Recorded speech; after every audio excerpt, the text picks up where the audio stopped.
every attempt by a man who is in this position, you're trying to protect his wife and all of that from the family.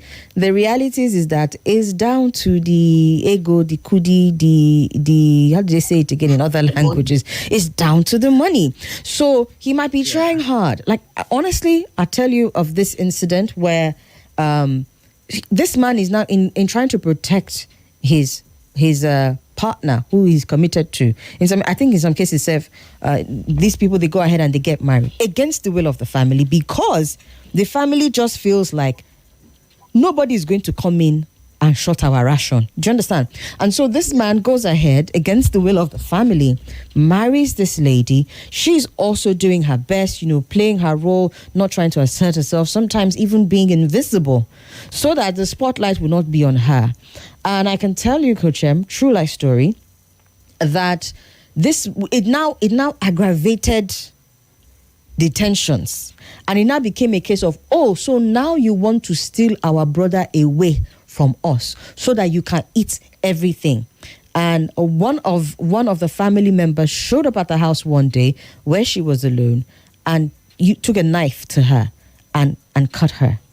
Thank God it didn't kill her. But, so this is who you are. This is what you want to do. I will show you. You cannot take our brother away from us, and slashed her with a knife. So when you say, even if he's protecting you, even if he's this, I'm just telling you why this is one of the questions that I would ask if my sister came up and said, this. So you want to factor in all the elements surrounding this person's what did you call it now? Family. Gender order. Yeah. Yes, if it's the first one. You want to, but sometimes. I say this because I'm saying this, but I know that it won't communicate what I'm trying to say. But the proof of the pudding is in the eating. You have to go through, as somebody who has committed to marrying this person that is fulfilling this role. Sometimes you have to go through hell and back, and so it's a question that you must answer. And know that sometimes in trying to assert yourself or getting to the point where your intended or your spouse has to protect you through all of these things, you literally have to go through the fire. This is the literal valley of the shadow of death. And you pray that you come out on the other side. So I'm saying this because this is, I feel, one of the important conversations that one needs to have. But yes, it is. Yes, it is. Yeah. Okay. It's very valid. It's very valid. Yeah. Okay. And let me also say that, funny enough, that kind of scenario you spoke about doesn't even play out only with the firstborn children. Yep. It could be with any member of an only family. Child, for example. An only child also. The person who is bringing the money, because like I said, it always comes down to the money. It comes down to who is bringing the money, or who's going to be in control of the money, or so. Yeah, and it's a valid stuff. So more reasons you want to ask questions about the family. And if the person is not disclosing, then you can't be going ahead seriously with that relationship. I hear people who say, the guy will say, no, trust me. And then you say, okay, I trust you. You're quite not serious. What are you trusting? Trust is not a gift. No, not at this point. You say, I gift you with my trust. You're playing. Do you understand? No, You need reason to trust. Trust you that what now? Trust you based on what? Do you understand? So I'm talking real life. Some guys just have nice, smooth ways of dodging or covering up the conversation. You're asking about something that really matters to you. Somebody's like, look at me now. Are you seeing me as that kind of person? Since you have known me, have I ever spoken to you like that? No, leave that one. Leave that matter. Leave it. Don't leave matter. You'll be find that answer you're looking for. If they're not answering, then you have to be observant also, and you also have to discern. Why am I saying all of this? Because remember what I said at the beginning, you need to even have a level of self-awareness to know what you're looking out for. Yes. If not, you wouldn't know what's a big deal to you. You wouldn't know where you should put your feet down to say, you know what, this one I can't take this, or this I can take. Because you, as a matter of fact, will just be giving you. In fact, you won't even have questions to ask. You'll be saying in your mind, thank God somebody wants to marry me, or I'm lucky. When are we married now? Let's talk about marry quick. That's what you'll be thinking. All right. So it's important that you have that level of self-awareness with which it forms a backdrop with which you will now be asking all of these questions. Okay. So let me talk about a few more questions you want to ask. Okay. Right. What's their concept about marriage? What do they think about marriage? Right? Is it just that thing you need to do when you get to a stage in life that it will look like you're not serious if you're not married. I hear people say things like, whoa, I'm turning 45 next year, man. Everybody around me thinks I'm not serious. I need to marry. And I'm like, okay, is that why you want to marry? Because people think you're not serious? And then when you talk with them later, they tell you, I just need somebody who can help me organize my life. I just need somebody, I'm talking about a guy now. I just need somebody who can, when I come back tired, I don't have to be thinking about what to eat. I don't have to be thinking about my laundry. And I'm like, hey, are those the services you need? Or do you want a wife? Because a wife does not have to be the one that will be doing your laundry and be doing all of these things that you're describing, right? So if you need all of those services, get a washing machine or get a nanny or get a houseboy or house girl or a domestic that can take care of a chef, that can take care of all of these things. That's not why you need a wife. All right? So you want to find out what they think about marriage. I've heard people say before, maybe a husband saying to a wife that, you are my wife, you're not my friend. So I can't be gisting with you. What are we discussing? Yeah. You listen to what I say. Why are we sitting down discussing that? What are we discussing? Do you understand? I can do what I like. I can go out anywhere I want to go to. I can run the family finances anyhow. I can take any decision. I am the husband. You are just the wife. All right? And this is somebody who thought that people should be friends if they're getting married. Right? But for whatever reason, maybe you did not ask the right questions, and then now you're met with this kind of shocker. Okay, that is why you want to find out what their concept of marriage is, because you'll be surprised somebody will tell you that, yes, where I'm from, a wife does not have an opinion. A wife does not challenge a husband. A wife does not do this. A wife does not do that. You want to check, are you fine with it? Or what if it's a woman who believes that where I'm from, women are the ones who will do this or who will do that? You want to just find that out. What do they think about marriage? Do they think marriage is for life, till death do us part? Or do they think marriage is for convenience? So when it looks like we're not feeling each other anymore, we can just check out. Do they think marriage is a business transaction? Oh, yes, there are people who also think that. What's in it for me? Strictly what's in it for me. All right, so is that what they think about marriage? Is it a business transaction, right? Is marriage, is it exclusive to both of us, or can we have other partners? After all, we know we are married. By the law, everybody knows we're married, but it doesn't really stop us from doing what we really want to do and just have fun, What do they think about that? Like the person last week who 2 weeks to the wedding went to go and tweet that he's not a one-woman kind of man. One-woman man, yes. And he ran away and blanked him. You understand? Yes, so you want to find out how, because it's not where there are people who've gotten married and then discovered that one of the partners prefers same gender or prefers multiple sex partners at the same time, or has this weird fetish that it has to be like this, or it has to, I'm just trying not to be too graphic. It's okay, it's a night show. You can give details, coach. All right. They're not. Somebody is telling you that the way I really enjoy sex is that my friends have to be watching us making love. And then maybe at some point, I invite any of them to just come and participate. Oh, yeah. And then you're asking, really? Where did this come from? And then this person, in the case I'm referring, says, anyway, we used to do that once or twice when we were just having fun. But you didn't think that this thing means something to this person and they would want to try it in marriage. In your mind, marriage is different now. Now that we are married, it has to be you. But in the other person's mind, we did it because we enjoy it. That is what I believe sex should be. That's the expression, right? So whether married or not, is just the way I like to enjoy myself. Takes me back to the case, so I think from a few years ago, if I'm not mistaken. I think even earlier this year, it was still making rounds in the news. Was it in France or so? I don't remember exactly where now. Where this man was married to this woman, and for years, he would constantly drug her. She'll be out of her senses, and then he will have men come and pay him to violate his wife. And this happened for years. So in his mind, that was what marriage was providing for him, a person that he could use, because in a way it's some kind of weird fantasy, because he would then record all of these acts, being done to his wife. And I don't like to think about that story, but I just had to bring it up because, you know, what you were talking about now took me back there. There are people who are that diverse in their opinion of what marriage is, and so you want to have those conversations. So key. What do they think? So key. Yeah, you want to ask those questions. And then you even mentioned something else earlier. What do they think about having children? Yeah, what do they think about parenting? What I see in this day and age is that a lot of people still bringing children into the world without any form of preparation, without any clue how to raise children.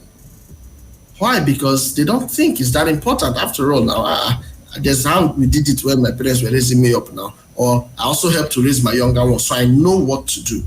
But you don't know what it means to pay attention to the different psychosocial or psychosexual stages of the child's development. What do they need at this time? What kind of care? What kind of nurturing? Right? You have no idea. So a 7-month-old child is not making you happy, and you spank the living daylight out of that child because why are you just disturbing me? Why are you just crying? Why are you just crawling anyhow?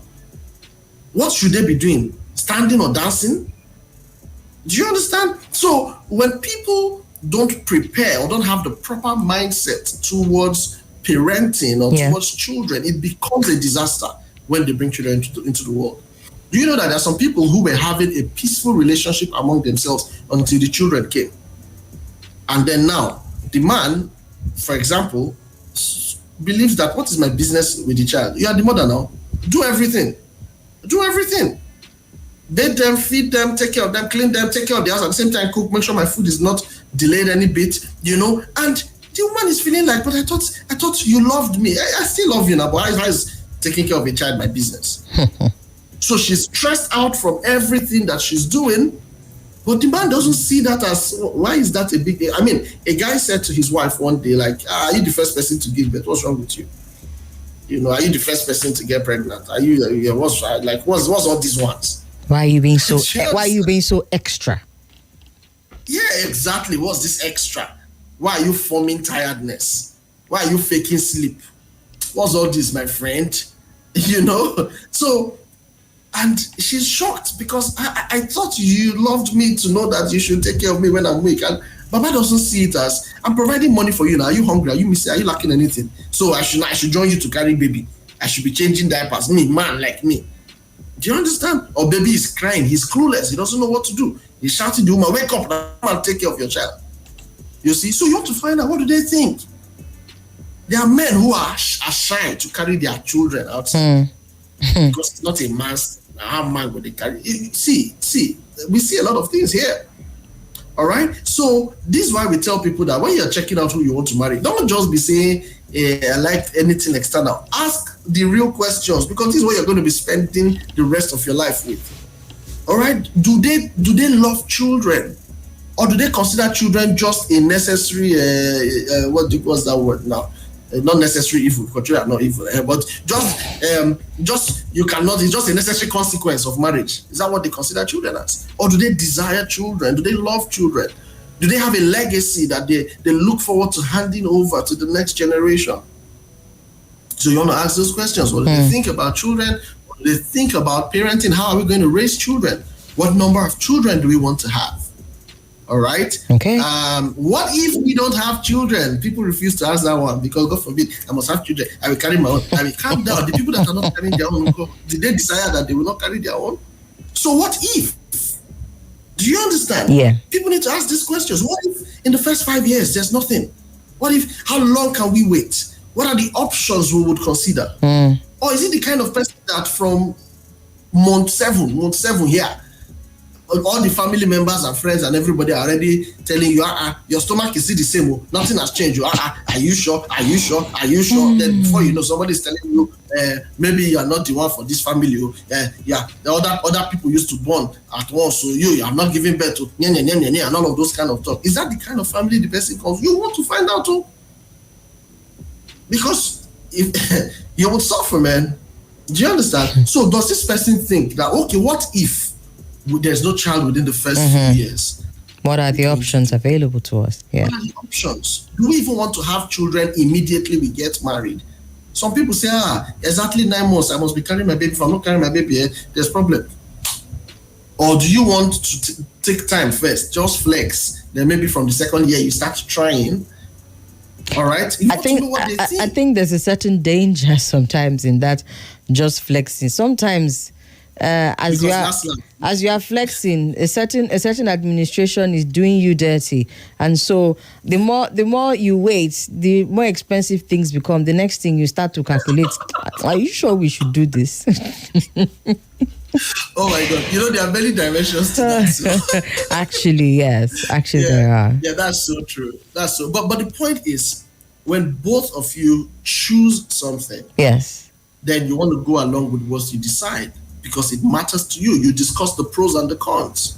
If midway through you say, you know what, the way things are going, when we born now, let's born quick, right? Let's start trying. Then you go ahead and start trying for that. You see, but it has to be consensual. Both of you have to be on the same page. Yeah.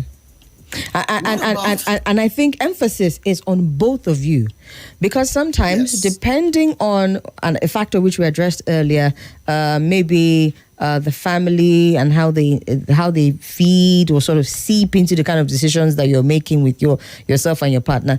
Sometimes it's not a thing of both of you. Both of you might want to put it off for a little bit, but grandma or grandpa are saying their own. So emphasis on both of you. I can't wait to carry my grandchild. You people should start this thing early. Both of you. Both of you.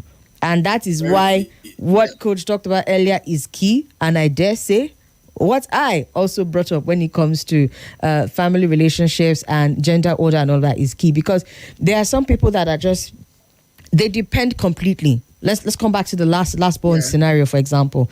They will depend, some of them depend completely on the decision making of their family members to ascertain what goes on within the family. So you want to be able to ensure, you can understand that, right? That my God came from a deep place, Coach. Oh yeah.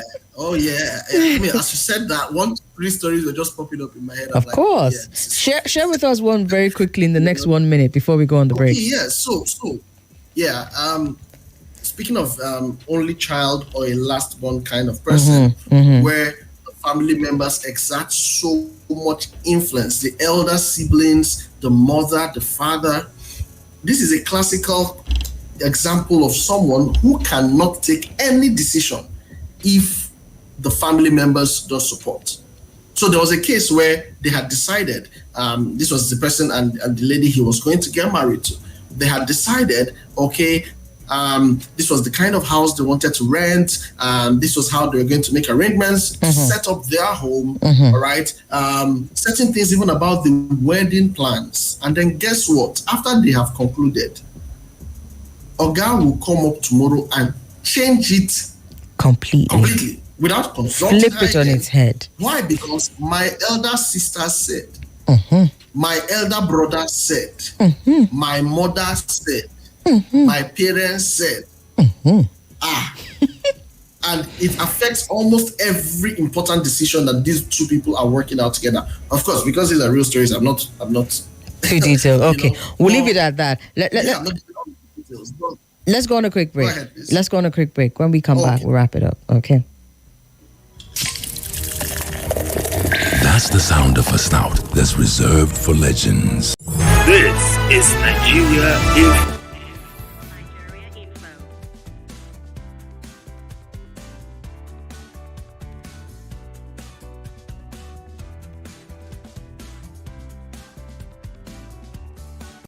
This is Nigeria Info. This is Nigeria Info. Nigeria Info.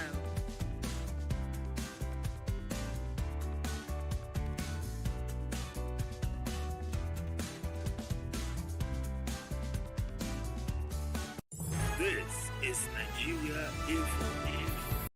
This is Nigeria Info. Nigeria Info.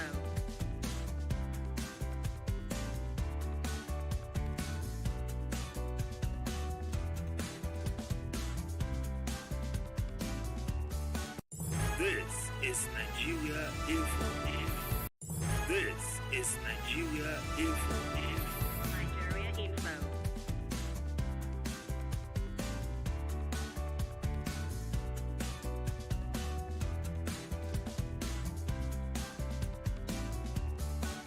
This is Nigeria Info. This is Nigeria Info. Nigeria Info.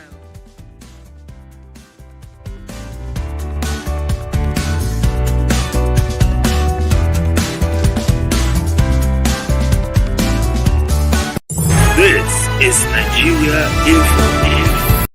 This is Nigeria Info. Nigeria Info.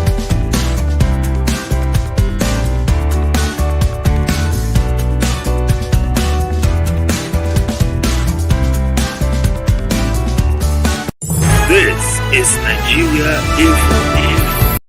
This is Nigeria Info.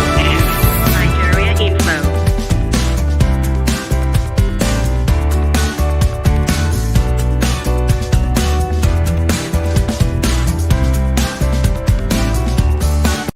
This is Nigeria Info. This is Nigeria Info. Nigeria Info.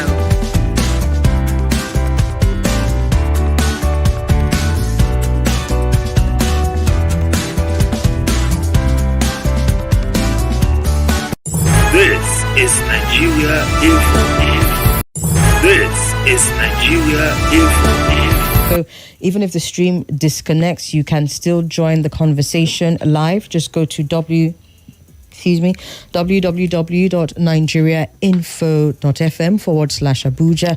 That's our website. You can continue the conversation there. Just listen in. And you can also download the app, Nigeria Info. Go up to the top left corner.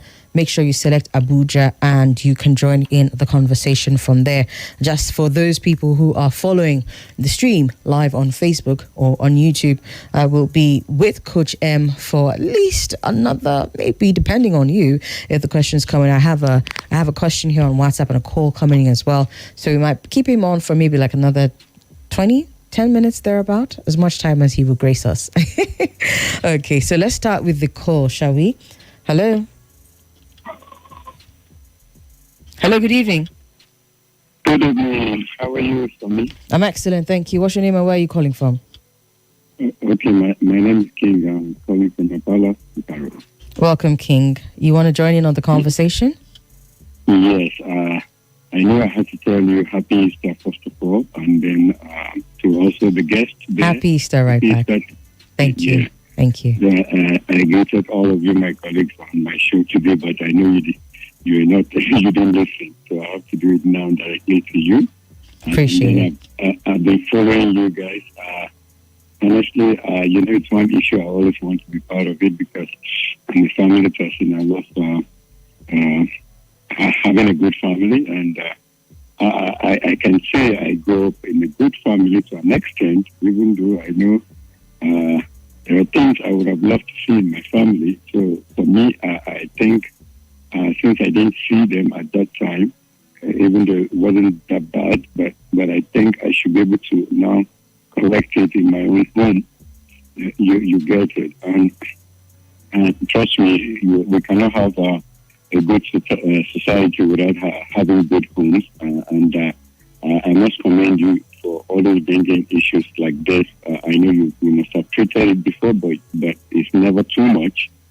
You get it, and that's why I'm happy you're doing this. And I must say thank you. And thank you. I don't want to say so much about this, but well done, good job, and you guys are doing very, very well. Thank you. Thank you so much, King. I appreciate you. Yeah. Okay. Yeah, thank you. All right, then. Have a good night. Yeah.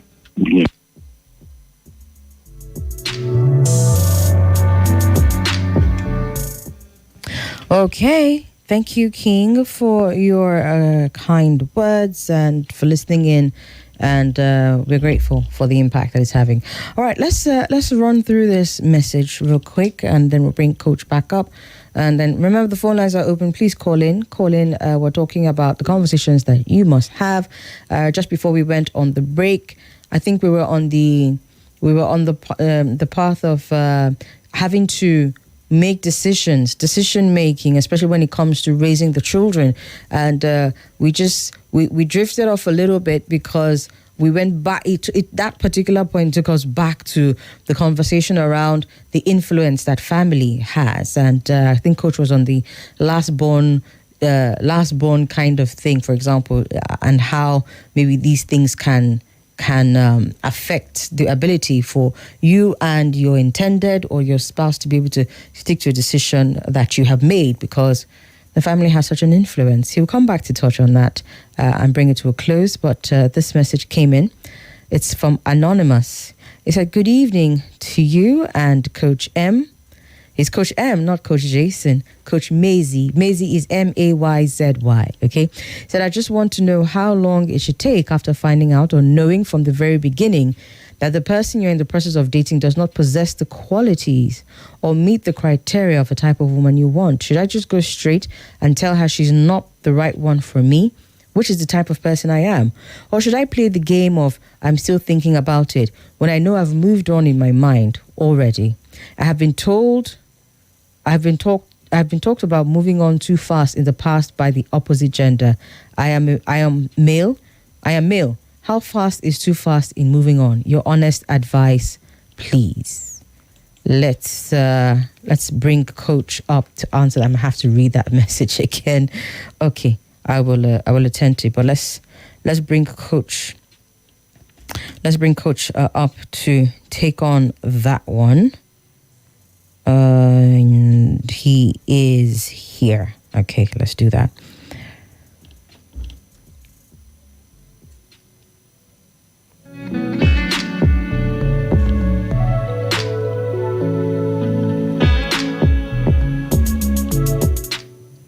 Okay, Coach M, just a quick one. I was reading out the message, I believe, when we lost connection with you. Did you hear the message? No, I didn't. Okay, so I'll take it again very quickly. Go over it again. Yes, very quickly. So, Yeah. Anonymous wrote in saying, "Good evening to you and Coach Mayzy. I just want to know, how long should it take after finding out or knowing from the very beginning that the person you're in the process of dating does not possess the qualities or meet the criteria of the type of woman you want? Should I just go straight and tell her she's not the right one for me, which is the kind of person that I am? That's what I would typically do. Or should I play the game of I'm still thinking about it when I know I have moved on in my mind already? I have been talked to about moving on too fast in the past by the opposite gender. I am male. How fast is too fast in moving on? I need your honest advice, please." Okay, thank you very much. Great question. Just before I answer, let me flip the question back at you. How would you feel if someone is stringing you along, and you're hoping that yes, something is here, something will come out of this, and then somewhere down the line, when you've been very well strung along, they now tell you, it's not you, it's me. It cannot work. The famous lines: "It's not you, it's me." Yeah, not you, it's me. Right? So how would you feel if that happened to you? So I don't think you would really like it. So to answer the question straight up, I would say that I think it's important that you're able to tell them from the get-go, from the moment you're clear that there wouldn't be a future here. I think you should just respectfully and gracefully let them know that you won't be continuing the conversation in that light. Yeah, if they're okay with remaining friends, that's okay, right? But you wouldn't be pursuing a relationship conversation with them. I think it's very okay to let them know as soon as you have that assurance in your heart. So basically, there is no such thing as moving on too fast. No, there's nothing like that. Okay. There's nothing like that. If you meet somebody today and yeah. I mean, it's, like I said earlier, when I was defining dating, remember, I said it's pre-selection, it's pre-qualification. If you don't qualify, you don't qualify. We move on. All right, there's no need just dancing around and no, you're wasting your time. It's emotional dissipation. What's the need for that? So just move on quickly, and it also helps the person to have clarity and closure early enough, and then they too can move on and you to move on. If they're So honest there's enough nothing with themselves oh yes, to recognize that, they really should move. Because some people would just latch on. They would latch on. They would rather that you're selling them that lie. They might even notice, they might see the signs that this person is not really with me, but they just want to latch on. I guess for some people, like, that is some form of a trauma. Like, this one that I've got, let me just hold on to it for as long as possible. Yeah, it's not the ideal situation, but we die there, we pain. So you want to pray that person you're moving on. And I think that's why it's also important. You who sent in this message, it's also important that you make a clean, concise incision and cut them off and let them go. But you need to be honest and open enough with them, because it is when you string them on, even when they know that your heart is not in it, they will continue to hold on to that little sliver of hope. So please, as Coach said, I also agree, there's no such thing as moving on too fast. Honestly, just make sure that you don't ghost the person, because you ghosting them, you may have moved on, but they are still stuck on you. They're still hanging on because they are waiting. They don't know. They've not gotten closure. Let's use that word. It's also one of the words. They've not gotten closure. So they don't know for sure that they should move on. Do you get what I mean? Yeah, exactly. Okay. That's right. All right, so we hope we have answered your question, you who sent in the message. Let's come back to Coach's source before we went on the break and then see how we can wrap it up. Coach, do you think we have touched on as many questions or conversations that need to be had before one is able to commit to their partner? Well, we've touched a few. Let me quickly touch on finance a bit, because that is a very, very, very, very, very, very, very, very, very big deal. So you want to know what their disposition to finance is, their concepts around who should earn, right?